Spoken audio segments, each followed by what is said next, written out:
Assalamualaikum warahmatullahi wabarakatuh. Waalaikumsalam.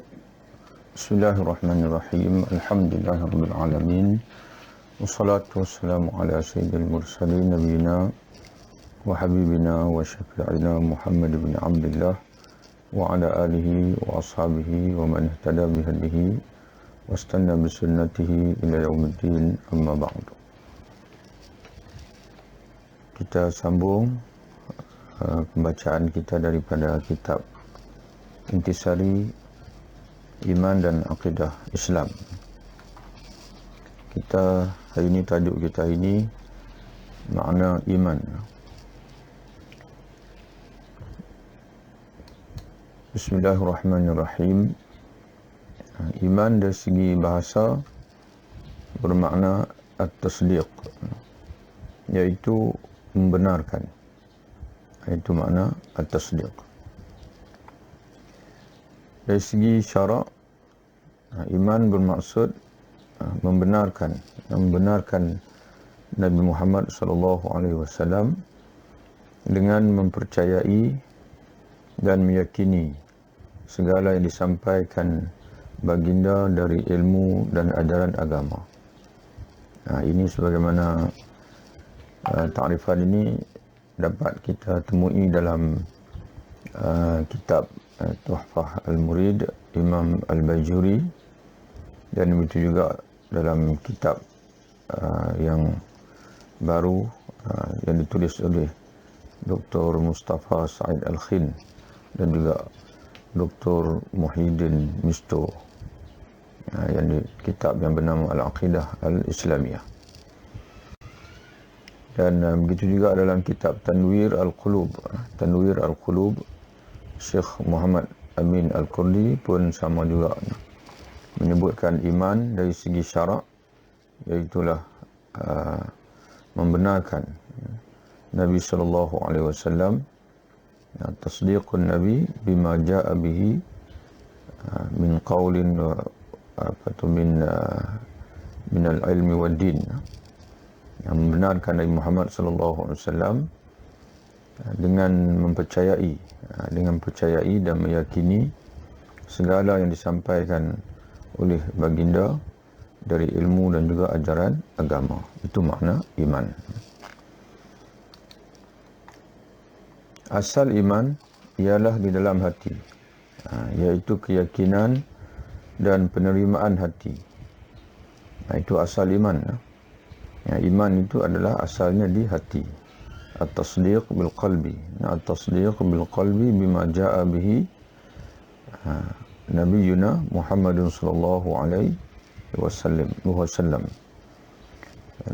Membenarkan dengan hati, itu makna asal iman.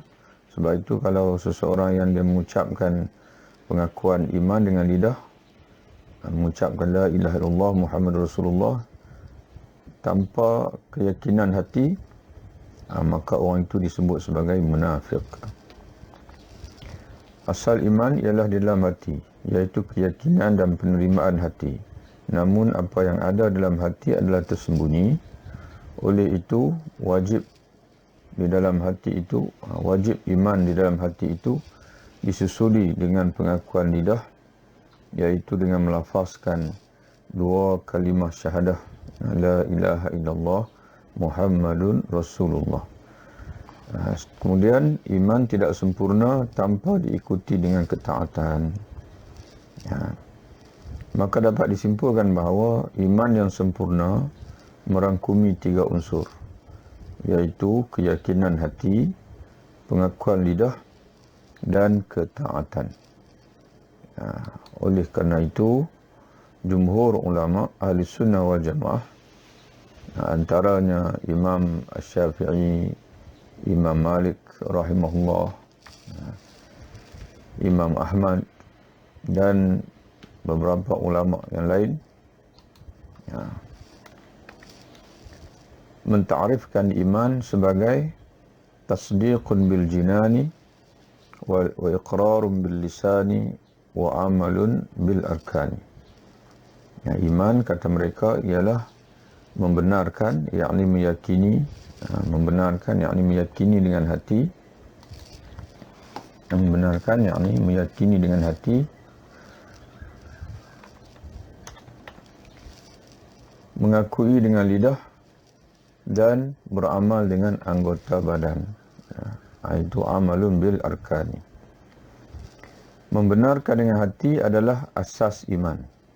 Asas iman ataupun aslul iman. Mengakui dengan lidah pula adalah syarat sah iman di sisi manusia. Kerana apa yang ada dalam hati ni kalau tak dizahirkan, tidak diketahui oleh manusia, jadi manusia tak dapat nak bermuamalah dengan kita dalam keadaan kita sebagai orang mukmin. Kerana kita tidak pernah mengakui bahwasanya kita beriman kepada Allah.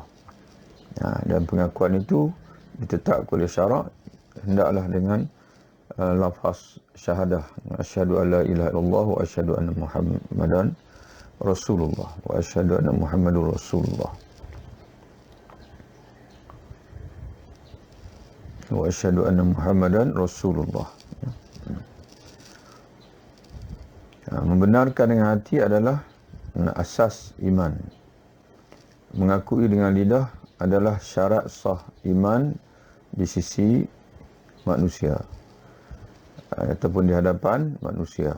Adapun beramal dengan anggota, yakni mentaati perintah Allah yang disampaikan oleh Nabi Muhammad SAW, merupakan syarat bagi kesempurnaan iman. Tegasnya, amal saleh yang menjadi bahagian kedua agama Islam adalah penyempurnaan kepada iman. Jadi seorang yang mengucap kalimah syahadah, seorang yang beriman dengan hati, kemudian mengucap kalimah syahadah namun dia tidak taat kepada agama, maka kita menyebutkan dia sebagai orang yang tidak sempurna imannya. Yang tidak sempurna iman dia. Dalam pengertian yang lain atau dalam ungkapan lain disebut sebagai fasik. Tidak boleh kita menganggap dia kafir, kerana dia ada aslul iman, keyakinan dalam hati, kemudian dia mengakui keimanan itu dengan mengucap kalimah syahadah, cuma dia tidak sempurnakan, tidak lengkapkan iman itu dengan ketaatan. Jadi sebab itu dia disebut sebagai al-mu'min al-asi, seorang beriman, seorang mukmin yang melakukan maksiat, atau al-mu'min al-fasiq, dan seorang mukmin yang fasik. Itu makna iman. Keyakinan dalam hati atau membenarkan dengan hati segala yang dibawa oleh Nabi Muhammad SAW. Makna akidah apa pula? Maka masuk tajuk yang berikutnya, iaitu makna akidah. Akidah dari segi bahasa bermaksud kepercayaan dan keyakinan yang terikat dan tersimpul kukuh di dalam hati, yang tidak akan tercerai atau terongkai bila-bila pun. Itu makna akidah. Akidah adalah kepercayaan, keyakinan yang terikat ataupun tersimpul kukuh dalam hati. Dia panggil, dia berkata aqadah. Aqadah itu makna simpulan. Al-uqdatu, simpulan tali. Simpulan ada yang bersifat maknawi, ada yang bersifat hissi. Bersifat maknawi ini maknanya contoh macam menyimpul janji, menyimpulkan kita macam akidah ni lah yang kita simpulkan dalam hati kita. Kepercayaan dan keyakinan. Akidah adalah kepercayaan dan keyakinan yang terikat atau tersimpul kukuh di dalam hati, yang tidak akan tercerai atau terungkai bila-bila pun.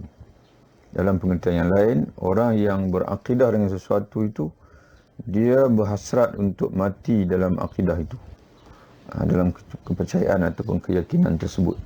Jadi sebab itu dia ikatkan keyakinan atau kepercayaan itu dalam hati dia dan menjadi akidah. Adapun dari pengertian syarak, itu pengertian bahasa. Adapun dari pengertian syarak, ia yakni akidah bermaksud perkara-perkara yang wajib diyakini oleh setiap orang Islam dengan keyakinan yang jazam. Itu makna akidah. Jadi perkataan jazam tadi itulah yang mengungkapkan maksud terikat dan tersimpul kukuh di dalam hati tadi ni. Jadi perkara-perkara yang akidah iaitu perkara-perkara yang diyakini oleh setiap orang Islam dengan keyakinan yang jazam. Apa makna keyakinan yang jazam? Keyakinan yang jazam bermaksud keyakinan yang bulat dan penuh, tanpa ada sedikit pun keraguan atau kesangsian. Itu makna jazam. Makna dia yakin penuh tanpa dicelah keyakinan itu, dan tanpa ada ruang sedikit pun kepada keraguan ataupun kesangsian. Jadi sebab itu suatu yang dinamakan sebagai akidah ini dia panggil i'tiqadun jazimun, i'tiqad yang jazam, yang bulat dan penuh, tanpa ada sedikit pun keraguan ataupun kesangsian. Melihat kepada pengertian akidah ini, ia tidak ada beza dengan iman dari segi makna dasarnya tasdiq. Jadi ada ikatanlah yang panggil akidah dengan iman tadi ni. Cuma iman ni dia ada 3 unsur. Tapi akidah satu sajalah. Iman ni dia ada unsur keyakinan hati, ada unsur pengakuan lidah, dan yang ketiganya ada unsur penghayatan, iaitu amalan. Tapi akidah ni hanya unsur yang pertama saja daripada iman, iaitu keyakinan hati. Jadi sebab tu dalam Quran dia menggunakan kalimah iman. Quran, kerana Quran dia tidak nak daripada kita melainkan iman yang sempurna, bukan iman cukup makan.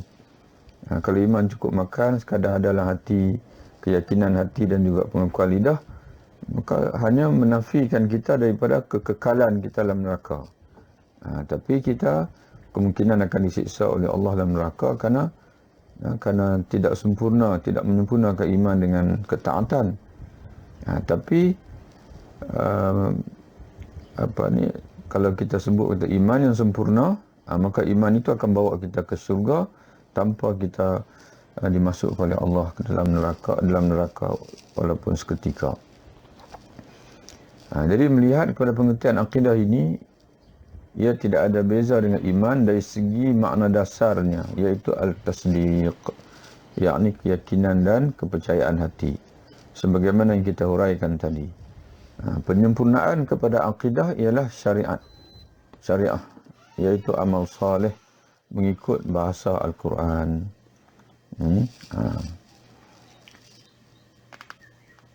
Jadi sebaiknya kita letak tajuklah.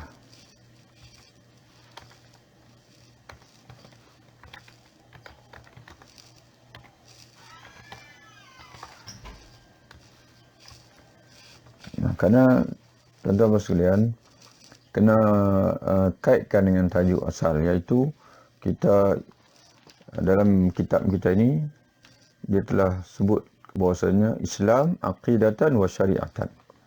Islam adalah akidah dan juga syariah. Iman dan amal soleh. Iman dan amal soleh. Kalau mengikut bahasa Al-Quran Al-Karim. Jadi makna syariah apa pula makna syariah? Penyempurnaan kepada akidah ialah syariah, iaitu amal saleh mengikut bahasa Al-Quran.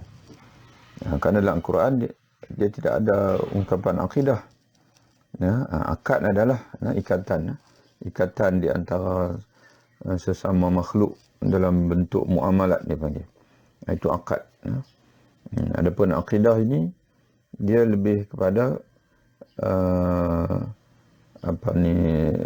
ataupun kita kata lebih jelasnya dalam Al-Quran, ungkapan yang digunakan oleh Allah bagi merujuk kepada akidah adalah iman. Penyempurnaan kepada akidah ialah syariah, iaitu amal saleh mengikut bahasa Al-Quran.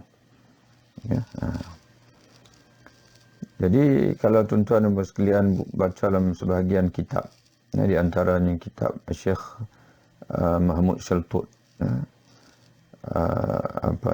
seorang ulama Al-Azhar yang terkenal suatu ketika dahulu, dia ada satu kitab, satu buku dia yang terkenal juga, Al-Islam Aqidatan wa Syariatan. Islam, akidah dan syariah. Islam adalah akidah dan juga syariah. Jadi bila dia menggunakan ungkapan itu, mana akidah itu merujuk pada iman dalam Quran, syariah pula merujuk kepada amal soleh. Syariah dari segi bahasa bermaksud jalan yang ditempuh, atau garis yang mesti dilalui. Dari sudut syarak pula ia bermaksud jalan hidup Islam yang mesti dilalui atau ditempuhi oleh orang Islam dalam kehidupan mereka. Itu makna syariah. Jalan hidup Islam yang mesti dilalui atau ditempuhi oleh orang Islam, oleh setiap orang Islam dalam kehidupan mereka. Itu syariah. Maknanya bila kita combine-kan dengan akidah ialah keyakinan. Keyakinan yang mesti dimiliki oleh seorang Muslim. Syariah pula ialah jalan hidup, cara hidup yang digariskan oleh Islam yang mesti dilalui oleh setiap orang Islam dalam kehidupan mereka. Di dalam syariat terkandung peraturan dan hukum hakam yang ditetapkan oleh Allah Subhanahu Wa Taala untuk kaum muslimin bagi mengatur dan menyusun kehidupan mereka, merangkumi hubungan dengan Tuhan mereka, yakni Allah, dan hubungan sesama makhluk. Jadi Islam ada dua cabang besar, itu cabang akidah, cabang syariah. Cabang iman, cabang amal soleh. Kemudian syariah itu ada dua cabang pula. Cabang dipanggil alaqah ma'arrab, hubungan dengan hukum hakam atau peraturan yang berkait dengan hubungan dengan Allah pencipta. Dan cabang yang kedua alaqah bainal hubungan kita dengan makhluk, sesama makhluk. Itu dipanggil ada dua cabang syariah. Satu cabang dipanggil cabang ibadat. Ibadat iaitu mengatur hubungan dengan pencipta. Dan yang kedua cabang muamalat. Cabang muamalat iaitu mengatur hubungan sesama makhluk. Kemudian cabang muamalat ni pula ada pula cabang-cabang pula, iaitu cabang al-muamalat al-maliyah, muamalat harta. Kemudian cabang munakahat, ataupun ahwal syakhsiyah, hukum hakam kekeluargaan. Kemudian bawah syariah pula lagi cabang siasah politik. Kemudian lagi cabang al-alaqah al-dawliyah, cabang hubungan antarabangsa, hubungan di antara sesama dipanggil hubungan sesama negara Islam, dengan negara Islam dan bukan Islam. Kepentingan ilmu iman. Kepentingan ilmu iman ataupun ilmu akidah. Yang pertama, seruan kepada akidah.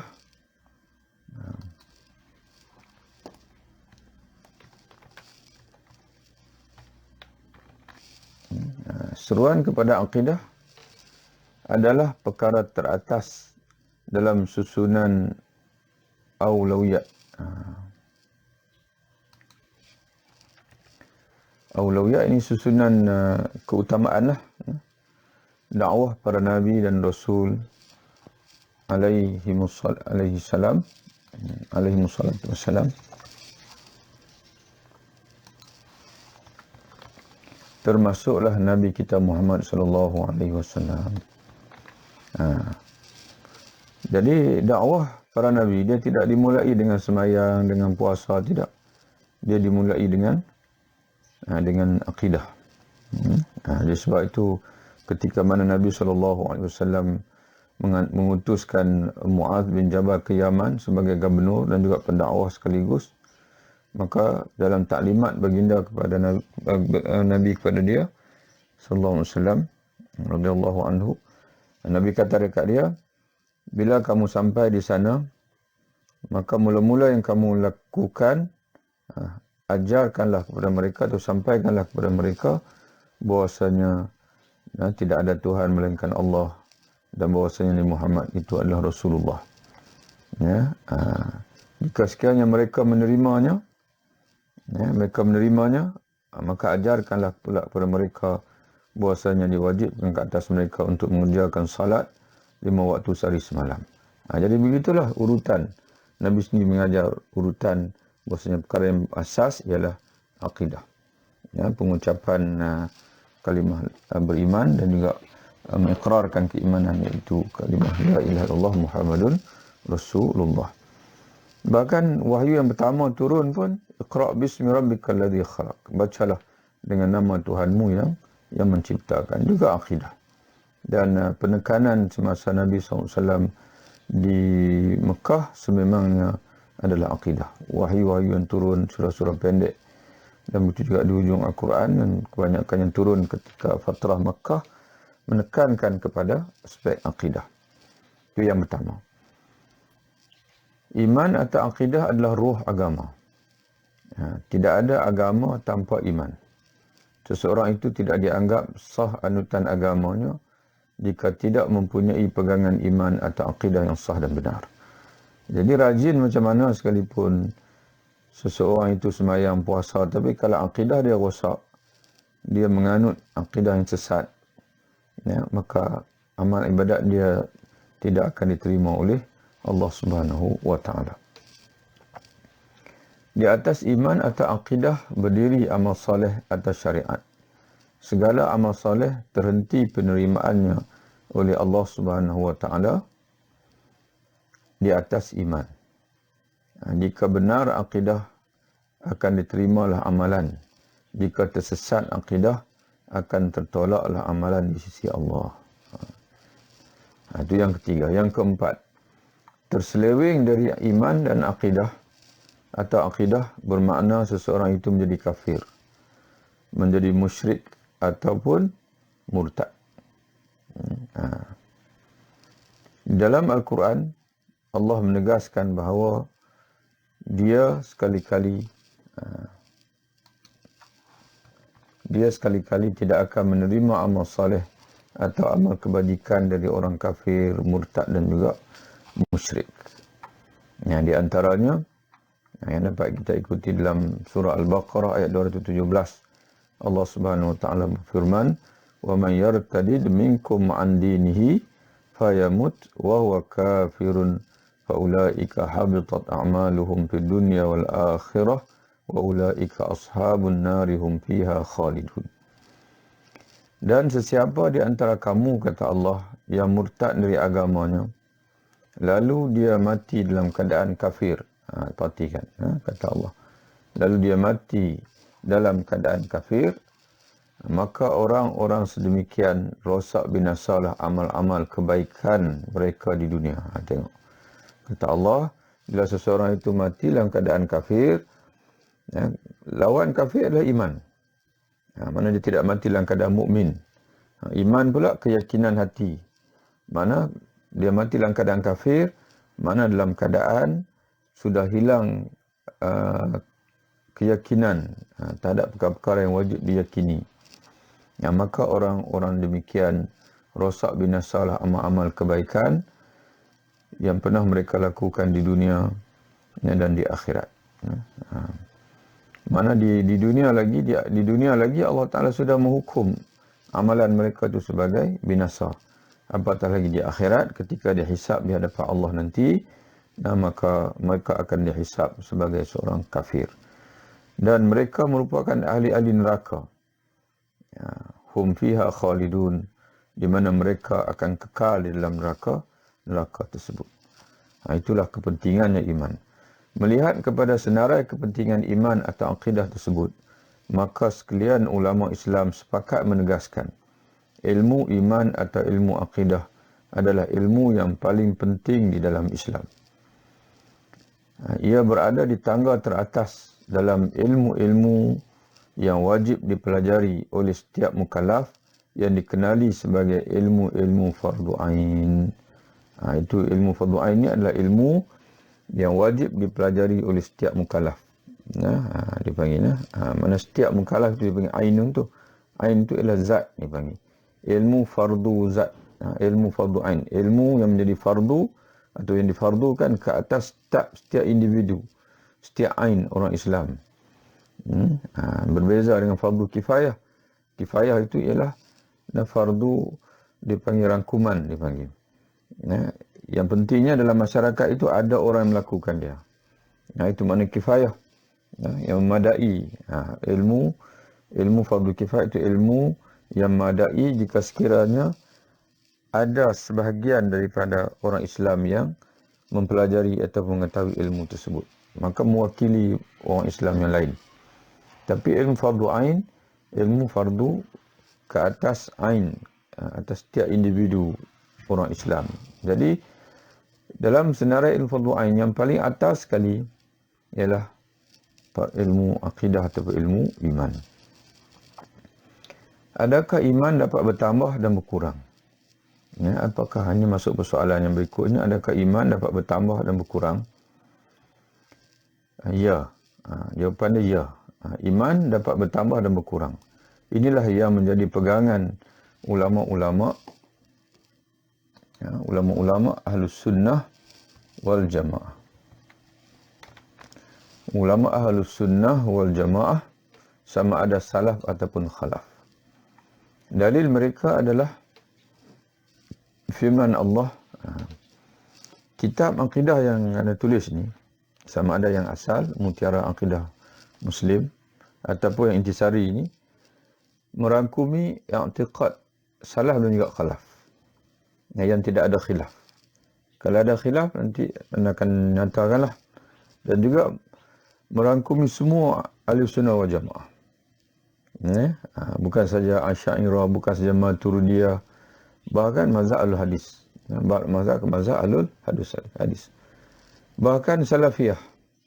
Jadi sebab itu, walaupun dari segi penekanan dan juga dari segi akidah, dari segi macam kita lah, oleh sebab kita bukan mujtahid, maka kita perlu bersandar kepada imam-imam mujtahid. Dalam fiqh, maka kita mazhab Syafi'i. Walaupun di sana ada qadiyah-qadiyah yang tertentu, isu-isu yang tertentu, mana kita pinjam mazhab lain kerana memudahkan kita untuk beramal. Contohnya macam kemarin ada seorang dia tanya, "Ustaz, isteri saya berada di hospital sakit, dan kemudian orang kata apa, terpaksa dimasukkan air dan sebagainya lah. Boleh tak kalau saya nak pegang dengan pandangan kata orang sakit ni boleh jamak solat?" Jadi anak kata dekat dia, sebenarnya itu bukan mazhab lain, mazhab Syafi'i. Cuma qaul yang dipanggil qaul yang muqabil, dipanggil qaul yang tidak rajih. Bahkan itu qaul yang tidak rajih dari segi yang orang kata apa, aghlabiyah, yang muktamad. Bahkan ada ulama termasuk Imam Nawawi sendiri mentarjihkan bahawasanya orang sakit boleh jamak. Orang sakit boleh jamak. Kerana apa? Kerana masyaqqah orang sakit lebih besar daripada orang musafir. Kan kita lah musafir boleh jamak qasar, boleh jamak. Tapi qasar tidak, jangan silap faham pula. Orang sakit boleh jamak saja, qasar tak boleh. Okey, orang musafir dia boleh jamak. Padahal kita perhatikan, terutama sekali zaman hari ini, bukan ada kepayahan apa pun. Musafir pun dalam aircon, kereta dalam aircon. Kemudian kita jalan raya pun lurus. Kemudian tidak ada orang panggil apa, tidak seperti mandi padang pasir dan sebagainya. Mana semua segala-galanya mudah. Dan syariat masih meneruskan keharusan untuk jamak itu. Orang sakit masyaqqahnya lagi berat daripada orang musafir. Jadi sebab itu Imam Ahmad mengatakan bahawasanya orang sakit boleh jamak. Dan begitu juga sebenarnya pendapat itu ada dalam mazhab Syafi'i. Jadi sebab itu kitab disebut mazhab, kita mazhab Syafi'i, disebut fiqh. Dan dari segi akidah kita Asy'ariyah. Tapi pada masa sama kita kena ingat bahawasanya Asy'ariyah hanyalah satu aliran saja daripada aliran akidah Ahlussunnah wal Jamaah. Di sana ada aliran yang lain. Walaupun hari ini kita nampak Salafiyah, Asy'ariyah dengan Salafiyah ini bertembung. Tapi kita kena ingat, maksudnya pertembungan itu hanyalah cabang-cabang akidah. Ya, cabang-cabang akidah. Kerana kebanyakan yang lain itu, kesepakatan itu 95% adalah sama. Jadi sebab itu jangan kita bermudah-mudah untuk kita menyesatkan aliran yang tidak sama dengan kita. Jadi sebab itu menurut Imam Ibn Qayyim Al-Jauziyah, iman dari sudut bertambah atau berkurang. Tadi statement tadi menjadi pegangan ulama-ulama Ahlus Sunnah wal Jamaah, sama ada salaf atau khalaf, bahwasanya iman itu yazid wa yanqus. Imam Al-Bukhari rahimahullah dia menyebutkan, aku telah bertemu dengan 1000 guru dan semua guru yang aku temui menegaskan al-iman yazid wa yanqus. Iman dapat bertambah dan dapat berkurang.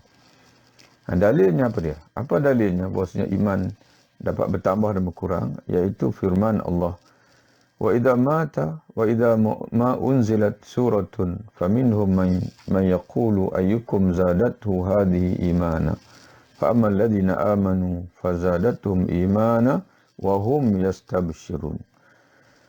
Kata Allah, dan apabila diturunkan suatu surah dari Al-Quran, maka di antara mereka, yakni orang munafik, ada yang bertanya secara mengejek, siapakah di antara kamu yang iman yang bertambah disebabkan oleh surah ini? Kerana dia bersemang sama-sama dia lah. Kerana dia tak yakin bahasanya ayat yang turun itu adalah ayat Quran. Maka dia sama-sama dia sembang. Tak ada rasa apa pun. Adakah di kalangan kamu ni yang bertambah keyakinan dia dengan surah yang Muhammad baru cerita tadi ni? Jadi walaupun mereka bersemah sama-sama mereka dan tidak ada siapa mendengar, tapi Allah Ta'ala beritahu kepada Rasulullah. Rasulullah beritahu kepada sahabat-sahabat bahwasanya ada di kalangan kamu yang nifak, yang ada penyakit nifak, dia bersemah sama-sama dia bahwasanya ayat yang turun itu tidak menambahkan iman dia. Lalu Allah Ta'ala menyatakan, adapun orang-orang beriman, mana kalau dia benar-benar beriman pada Allah, sememangnya surah itu telah menambahkan, bukan akan menambahkan, telah menambahkan, sebaik mula-mula turun saja, dan telah menambahkan iman mereka, di mana mereka berasa gembira dengan penurunannya. Surah At-Taubah ayat 24. Jadi sebab itu tuan-tuan sekalian, bila kita buka Quran, kita tak perasan, kita tak menyedari. Setiap kali kita baca Quran, yang tergambar dalam kepala kita itu hanyalah pahala. Tapi sebenarnya tersirat di sebaliknya, bila kita baca satu ayat Quran orang beriman, sebab kita beriman, maka iman kita akan bertambah. Sebab apa? Cuba kita tanya balik. Kenapa kita baca Quran? Bila lagi orang Melayu kan faham pun. Dia baca Quran dia tak faham pun. Ataupun ada faham lah, tapi kebanyakan dia tak faham. Tapi kenapa dia buka, dia baca, tiap-tiap hari pula setia dia membaca? Kerana dia percaya. Dia yakin bahasanya Al-Quran ni adalah kalamullah. Maka sebab itu, orang Islam setiap kali dia buka Quran, dia pegang saja, itu bertambah dari iman dia. Kerana dia pegang itu, dia pegang dengan hormat. Walaupun dia tak sebut dengan mulut, tapi itu memang menghakikatkan keimanan dia. Kemudian dia buka dengan penuh rasa ta'zim. Kerana dia tahu yang dia buka itu adalah kalamullah. Kemudian dia baca. Dia baca dengan penuh rasa keyakinan dan juga pengharapan bahwasanya dia membaca itu adalah ayat Allah. Dia akan diberi, di mana dia yakin bahwasanya setiap huruf itu, dan dia beriman bahwasanya dengan Nabi Muhammad SAW, bahwasanya bila dia baca Quran setiap huruf itu, Allah akan kurniakan kepada dia dengan 10 kebajikan. Jadi sebab itu, Quran ini kata Allah, فَأَمَّا الَّذِينَ آمَنُوا فَزَادَتْهُمْ إِيمَانًا وَهُمْ يَسْتَبْشِرُونَ. Adapun orang beriman, sememangnya Al-Quran itu, termasuk surah yang baru turun itu, telah menambahkan iman mereka, di mana mereka berasa gembira, berasa seronok dengan turunnya ayat Al-Quran tersebut. Menurut Imam Ibn Qayyim Al-Jauziyah, iman dari sudut bertambah atau berkurangnya terbagi kepada 4 jenis.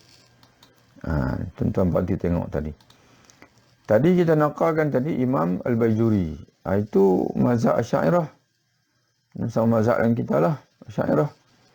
Imam Ibn Qayyim Al-Jauziyah, dia tidak mazhab Asy'ariyah. Dia kalau nak kata Salafiyah pun tak. Sebab Salafiyah ni dia kemudian pada zaman ini dia hidup dalam 700, kurun 700. Cuma dia bukan Asy'ariyah. Mereka ni mazhab Al-Hadis dia panggil. Dan mereka ni mazhab Hambali. Mazhab Hambali ni sebenarnya akidah ni dia ada 3 cabang. Akidah Ahlussunnah wal Jamaah ada 3 atau 4 cabang.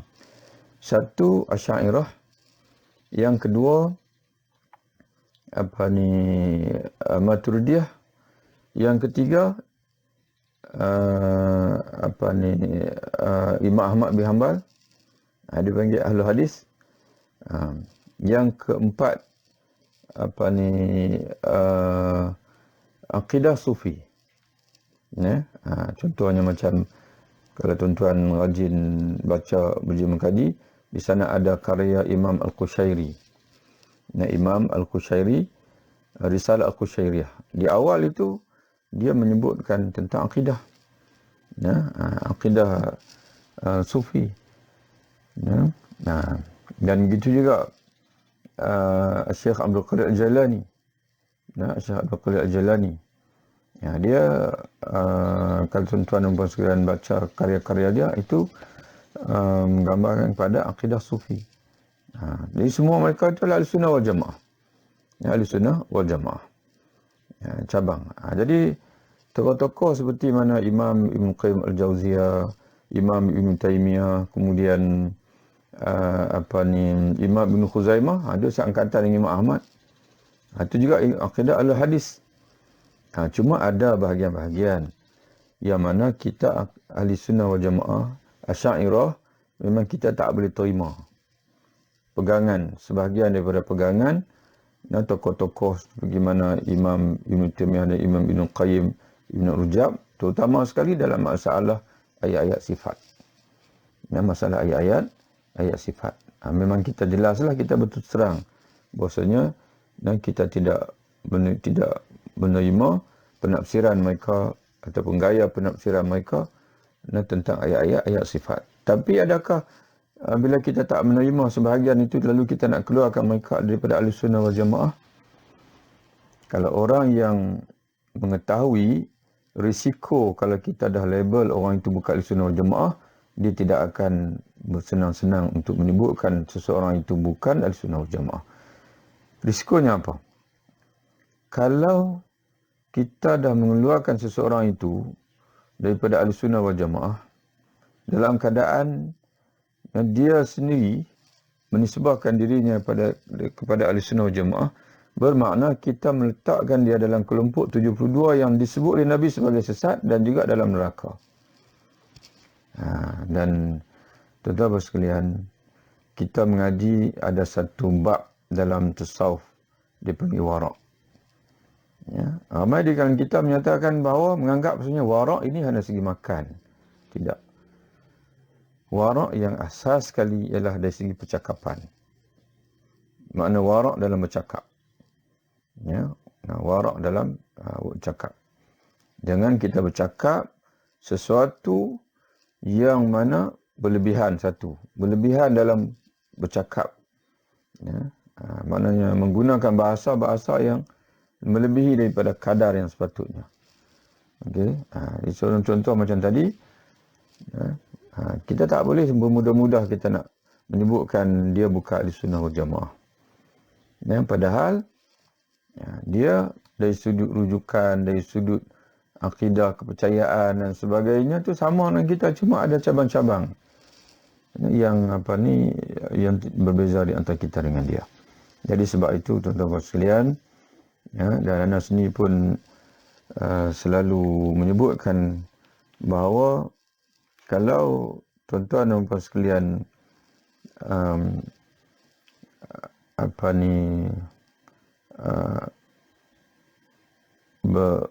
memilih untuk berpegang, untuk bersikap taksub dengan Asy'ariyah, maka ada sebut tu terang bahasanya majlis kita ini tak sesuai dengan tuan-tuan puan sekalian. Jadi maknanya tuan-tuan, anda pun tak, orang kata apa, tak paksa dia panggil untuk tuan-tuan bersama dengan grup kita ni. Grup anda ni dan juga kupasan-kupasan tentang akidah ini mengiktiraf 4 aliran dalam Ahlussunnah wal Jamaah. Aliran Asy'ariyah, Maturidiyah, aliran Salafiyah dan juga Sufiyah. 4 tu. Tapi dalam bahagian-bahagian tertentu, contohnya dia panggil tentang ayat sifat sebagai contohnya, maka kita terpaksa jelaskanlah. Jadi contohnya dalam sahabat-sahabat kita yang mungkin mirip kepada Salafiyah, mana dia jangan terasa hatilah. Sebab dari segi mazhab, asas mazhab teras adalah Asy'ariyah. Mazhab teras. Tapi kita menerima dia panggil perbezaan-perbezaan dalam mazhab yang lain, dan kita cuba untuk mencari titik persamaan dan juga mencari yang benar. Dan mencari yang benar, yang hak. Itu yang menjadi fokus kita. Cuma kita landasan pengajian dia panggil, landasan aliran mazhab iaitu Asy'ariyah. Tapi tuan-tuan sekalian, kalau di sana kita mengartikan bahasanya ada di sana mungkin kita kata mazhab Ahlul Hadis lebih rajih, maka tidak jadi masalah untuk kita berpegang, karena perbezaan itu hanya bersifat cabang saja. Menurut Imam Ibn Qayyim Al-Jauziyah, iman dari sudut bertambah atau berkurangnya terbagi kepada 4 jenis. Mungkin ada di kalangan kita lah di sini, Ustaz, saya tak puas hatilah dengan Ustaz. Ustaz nakalkan daripada Imam Ibn Qayyim Al-Jauziyah. Bukankah dia ni Salafiyah? Nakallah daripada Asy'ariyah. Tetapi sekalian, di hujung penakalan ni, tuan-tuan akan jumpa nanti. Anda nakalkan di mana ni? Di sini. Anda nakalkan di mana? Sat lagi. Okay. Menurut Imam Ibn Qayyim Al-Jauziyah, iman dari sudut bertambah atau berkurang yang terbagi kepada 4 jenis. Yang pertama, iman yang hanya bertambah tetapi tidak berkurang. Iaitu iman para Nabi dan Rasul. Hebatlah para Nabi dan Rasul. Iman dia semakin hari, semakin detik, semakin meningkat. Sebab itu, menjadi i'tiqad Ahlussunnah wal Jamaah, para Nabi dan Rasul di kalangan manusia lebih afdal daripada malaikat. Termasuk Jibril. Itu i'tiqad Ahlussunnah wal Jamaah. Dia panggil ataupun jumhur Ahlussunnah wal Jamaah. Itu yang pertama. Yang kedua, iman yang tidak bertambah dan tidak berkurang, itulah iman para malaikat. Mana iman dia selari, tidak bertambah, tidak berkurang. Yang ketiga, iman yang bertambah dan berkurang, iaitulah iman orang mukmin selain para Nabi. Termasuk kita lah. Waktu sembahyang, iman bertambah. Balik sembahyang, menghadap televisyen, iman tengah menjunam lah tu. Waktu tu, tengah menjunam. Sekali masuk sembahyang pula, sembahyang balik. Naik balik, naik turun. Kita baik daripada yang keempat, iman yang berkurang dan tidak bertambah, itu iman golongan kefasikan. Fasik ni, istilah fasik kalau umum dia masuklah kafir, orang yang maksiat dan sebagainya. Munafik. Jadi maksud kafir di sini, fasik di sini fasik yang umum dia panggil.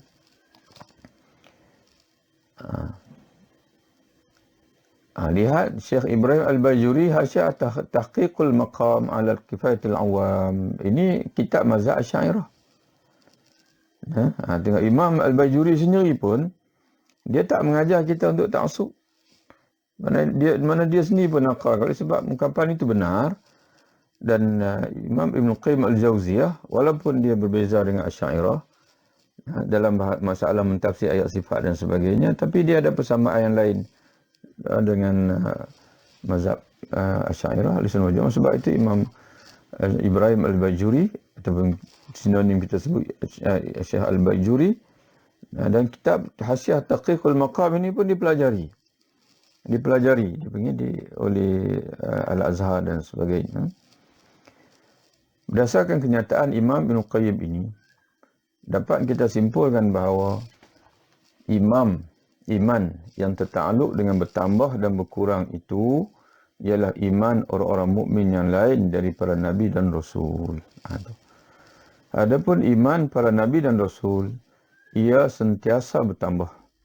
Sementara iman para malaikat pula tidak berubah, yakni tidak bertambah dan tidak berkurang.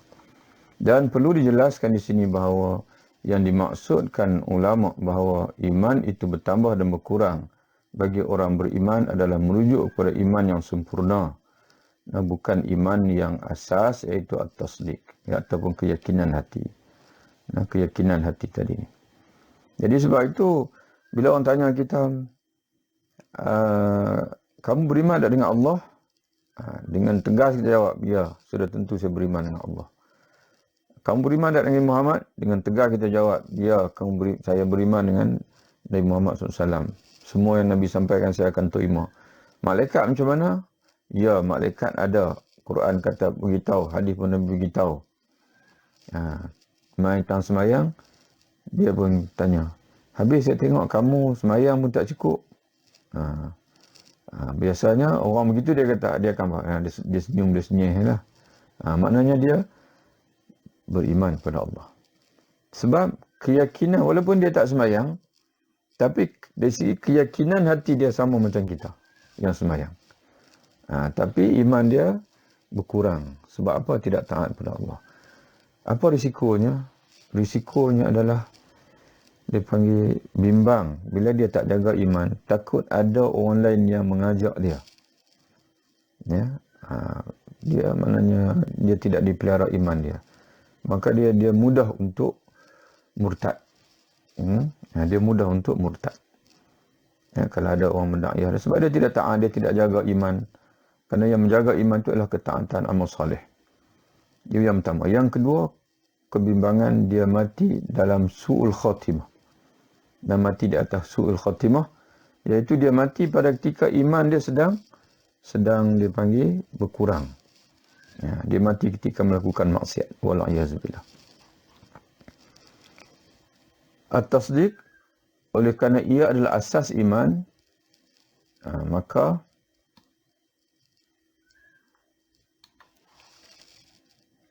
tidak boleh ia dianggap sebagai boleh bertambah dan berkurang. Kerana jika hal ini berlaku, maka menunjukkan bahawa keyakinan atau kepercayaan seseorang itu tidak lagi jazam, yakni tidak kukuh dan putus, atau masih ada syak dan ragu yang sudah tentunya tidak dapat dikatakan ia beriman. Jadi sebab itu dari segi dalam iman itu ada 3 unsur, keyakinan hati iaitu akidah, yang kedua pengakuan lidah, dan 3 amalan. Jadi pengakuan hati, keyakinan hati itu tak boleh berkurang, tak boleh bertambah. Mana mesti kukuh. Bertambah tak apa, tapi berkurang tak boleh. Ya, mesti kukuh dia panggil. Ya.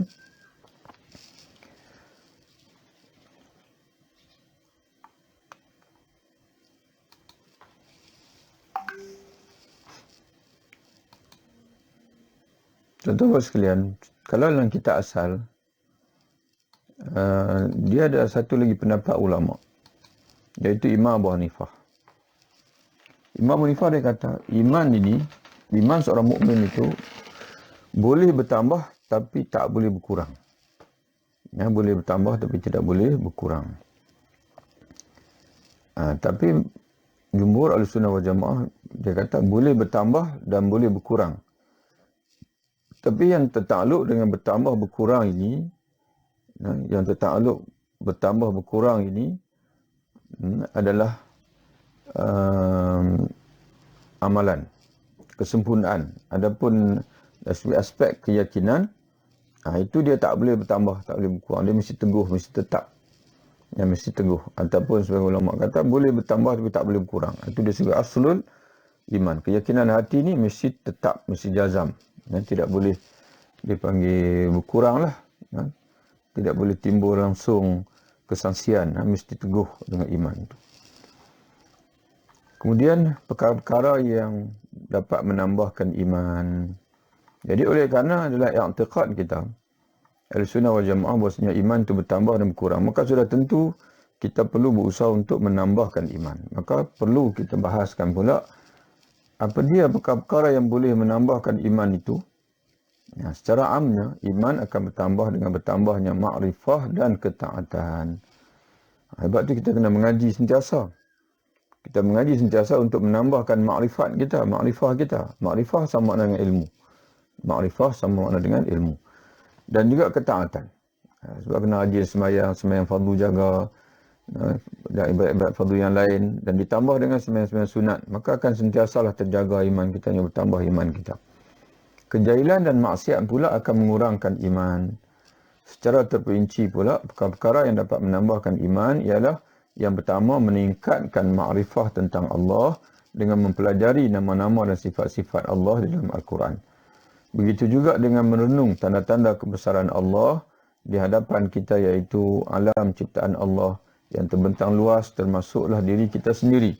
Semakin meningkat makrifah kita tentang Allah, sama ada melalui ayat-ayat Al-Quran ataupun melalui renungan kita kepada kejadian-kejadian Allah di alam ini, semakin bertambahlah iman kita kepada Allah. Itu yang pertama. Yang kedua, menambahkan atau meningkatkan makrifah kita tentang agama, merangkumi akidah dan syariatnya, iaitu dengan melazimi majlis ilmu. Yang ketiga,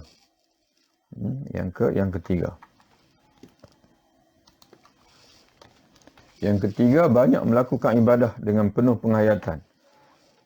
Penghayatan ini ihsan, melakukan ibadah dengan ihsan, iaitu salat, puasa, zakat, haji, bacaan Al-Quran dan sebagainya. Yang keempat, dengan sentiasa iman akan bertambah dengan kita sentiasa taat kepada Allah dan Rasulnya, serta menjauhi maksiat dan mungkar.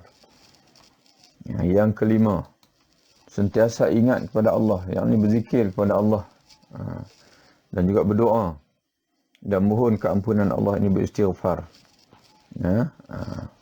Sentiasa ingat kepada Allah dengan selalu berzikir, berselawat,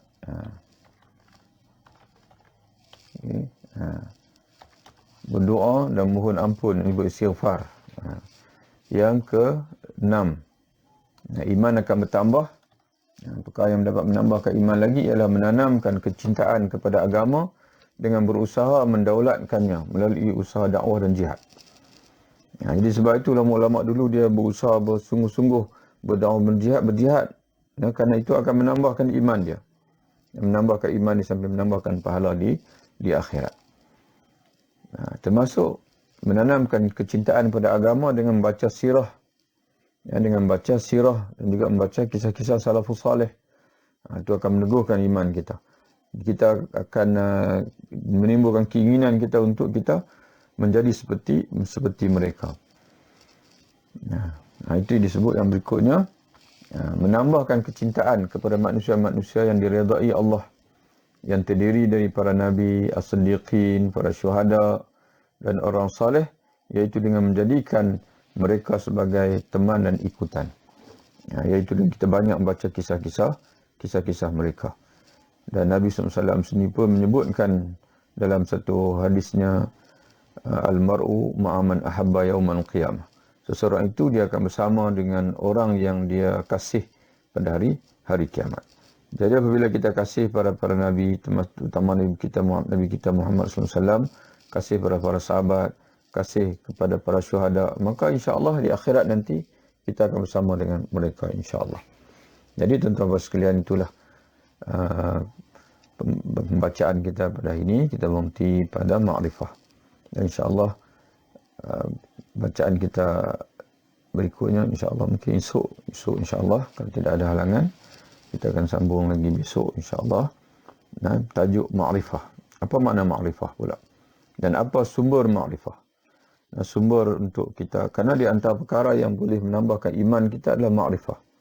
Menambahkan makrifah kita, yakni menambahkan ilmu untuk kita mengenal Allah, mengenal agama, mengenal Rasul, mengenal Nabi kita Muhammad SAW.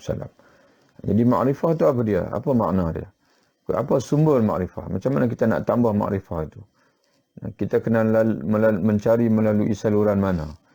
Itu insya-Allah kita akan baca lagi insya-Allah besok. Jadi mudah-mudahan Allah Ta'ala meridailah tuan-tuan sekalian majlis kita ini dan menambahkan ilmu kita, makrifah kita. Dan juga yang paling pentingnya adalah kita mati atas husnul khatimah. Mati dalam husnul khatimah. Termasuklah dipanggil dalam mati dalam keadaan kita ni berusaha untuk membetulkan makrifah kita, menambah makrifah kita dan juga membetulkan makrifah kita. Kalau ada silap, mungkin dalam pembacaan kita tu kita akan bertemu lah benda-benda yang orang kata apa, ilmu-ilmu yang mana boleh betulkan kesilapan-kesilapan yang akidah kita. Itu yang menyebabkan kita kena membaca daripada masa ke semasa.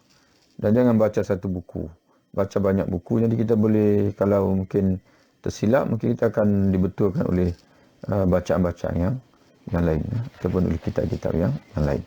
Atau mungkin dalam kita baca satu matan, satu buku itu, mungkin satu ketika itu kita tersilap dalam memahaminya, akan dibetulkan oleh huraian dalam buku-buku yang lain. Dan sebab itu kita sentiasa berusaha untuk melihat dalil.